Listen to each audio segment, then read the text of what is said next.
జాగ్రత్త పడాలి. ఎప్పుడైనా ఆ వాక్యం క్లియర్ చేసుకోవాలి. ప్రజలు రాజ్యాంగాన్ని కాపాడుకున్నారు. ఈడీ, సిబిఐ, ఐటీలను సొంతంగా వాడుకున్నారు. పార్టీలను విడదీసి సీఎంలను జైల్లో వేశారు. కాంగ్రెస్ అగ్రనేత రాహుల్ గాంధీ ఈ ఎన్నికల్లో నైతికంగా ఇండియా కూటమి విజయం సాధించింది. ఖర్గే నైతికంగా విజయం సాధించిందంటే నైతికంగా సాధించినా కానీ అన్న ఇక రాహుల్ గాంధీ ఇవన్నీ చెప్పినా కానీ ఇక మోడీ ప్రధానమంత్రి అయినాక ఇప్పుడు కేజ్రీవాల్ ఎటువాయే ఢిల్లీలో కేజ్రీవాల్ పరిస్థితి ఎట్లా అంతే ఉంటుంది నడుస్తూనే ఉంటుంది. ఇక పోవాలి కవితక్క ఇప్పుడు ఎందుకంటే మెల్లమెల్లగా మన కేసీఆర్ గారు పోతాడు ఇక మోడీకి దగ్గర పోతాడు ఇక ఢిల్లీకి ఉంటాడు. పోయి ఏం చేస్తాం, నన్ను అందరు కలిసి తొక్కుతురు.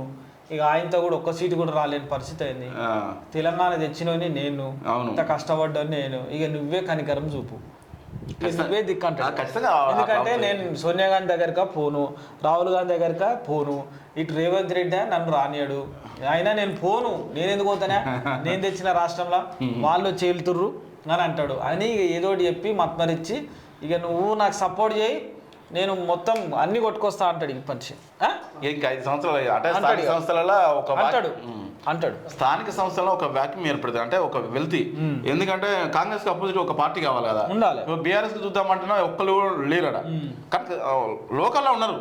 కానీ వాళ్ళ మనసు మారకుండా బీఆర్ఎస్ జాగ్రత్త పడాలి, కాపాడుకోవాలి. బీజేపీ కూడా లోకల్లో లేదు. ఈ రెండు ఒకటైతే అపోజిషన్ గట్టిగా వస్తుంది. గ్రేటర్ కు సంబంధించింది కూడా మొత్తం చెప్తాం, మేము చూపిస్తాం. అన్ని లిస్ట్ అవుట్ చేసి చూపిస్తాం. ఇక జరిగింది. నాసిక్ లో కూలిన సుఖోయ్ విమానం అదుపు తప్పి వ్యవసాయ పొలంలో కూలిన ఫ్లైట్ 500 మీటర్ల దూరంలో పడ్డ ఫైటర్.